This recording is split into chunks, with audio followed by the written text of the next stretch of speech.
Okay, just a brief discussion on some evidence-based guidelines for isometric exercise. The word isometric comes from two Greek words, isos meaning equal or like, and metron meaning measure. An isometric exercise then is one that the length of the muscle stays the same as it is contracting. A good example of this is when you use your hand and arm to push hard against a brick wall. Your arm is still and unable to move because you can't push the wall over, yet there's a definite building up of tension in your muscles that can be used as a type of resistance exercise. So that's isometric.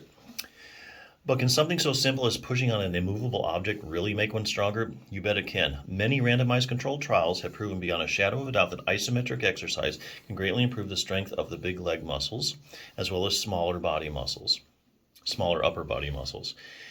In fact, some randomized controlled trials have even gone so far as to measure the cross-sectional area of muscles with CT scans before and after isometric training, only to find that isometric exercise can actually make your muscles bigger.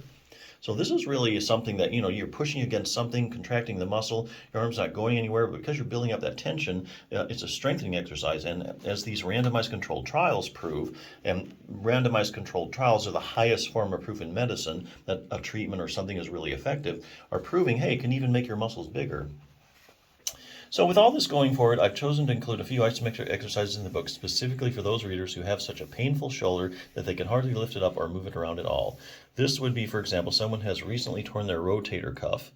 The idea here is to start out with isometric exercise and then eventually progress to free weight exercises when your shoulder allows you to. By doing things this way, you will waste no time at all in getting your shoulder on the road to recovery. So you can use isometric exercise if you can't really move your arm through a full range of motion. So what exactly does isometric exercise involve? And it's not just a rotator cuff. You can use this for any muscle. Well, not so much. The two in this book merely require a person to put their arm in a specific position and push their hand against a door frame. Pretty easy, huh?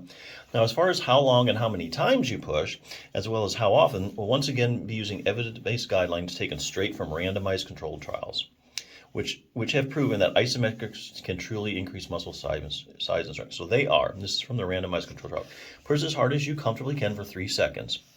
Okay, then you relax. Repeat for a total of 30 times once a day. Do this 3 times a week. So there you go, evidence-based guidelines for isometric exercise.